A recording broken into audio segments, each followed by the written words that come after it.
নমস্কার বন্ধুরা, আমি মিষ্টি। আমি নিয়ে চলে এসেছি তোমাদের সঙ্গে অনেক দিন বাদে খাবারের ভিডিও। তো সেই দিন গেছিলাম বিয়েবাড়ি। বিয়েবাড়ি কী কী খাওয়া দাওয়া করেছি তারই কিছু ছোট্ট ছোট্ট ভিডিও ক্লিপ তোমাদের সঙ্গে শেয়ার করছি। তো দেখো, প্রথমেই পাতে পড়ে গেছিলো চিকেন ভর্তা, সাথে ভাটি নান। দারুণ কম্বিনেশন ছিল, খেতেও কিন্তু ভীষণ সুন্দর হয়েছে।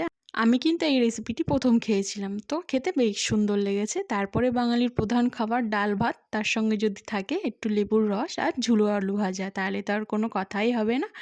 জাস্ট মুখে ভরে দিলেই ওয়াও ওয়াও। তারপরে পাতে পড়ে গেছিলো কাতলা কালিয়া। কাতলা মাছ খেতে কে কে পছন্দ করো অবশ্যই কমেন্ট করে জানিও। আর মাছটা কিন্তু বেশ ফ্রেশ ছিল, খেতেও খুব সুন্দর হয়েছিল। তো কাতলা কালিয়া খাওয়ার পরেই পাতে পড়ে গেছিলো পমফ্রেট। তো এই পমফ্রেট মাছটিও কিন্তু ভীষণ সুন্দর হয়েছিল। পমফ্রেট মাছের ঝাল হয়েছিল। তো রান্নাবান্না কিন্তু ভীষণ সুন্দর হয়েছিল। তোমরা কে কোন মাছ খেতে পছন্দ করো অবশ্যই কিন্তু কমেন্ট করে জানিও। তো আমি খুব বেশি মাছ খেতে ভালোবাসি না, তবুও খেতে হয় তাই খাই। তারপরে দেখো, অপেক্ষা যার জন্য ফ্রাইড রাইস সাথে মাটন কষা, জাস্ট অসাধারণ কম্বিনেশন। মাঝে মধ্যে একটু এরকম খেলে অসুবিধা নেই, আমার তো বেশ ভালোই লাগে। তো আমাদের কার কার এরকম ফ্রাইড রাইসের সঙ্গে মাটন কষা পছন্দ অবশ্যই কমেন্ট করে জানিও।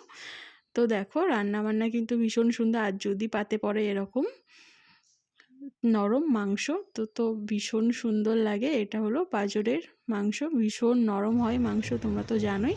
তারপরে পড়ে গেছিলো পাতে আমের চাটনি আর পাঁপড়, এটাও কিন্তু ভীষণ ভালো লাগে। তো বিয়েবাড়ি এরকম খেতে কার কার পছন্দ অবশ্যই কমেন্ট করে জানিও। তারপরে পাতে পড়ে গেছিলো দেখো কালাকাঁদ আর সাথে রসগোল্লা, আর এদিকে পান আইসক্রিম স্টলে ছিল। ধন্যবাদ বন্ধুরা।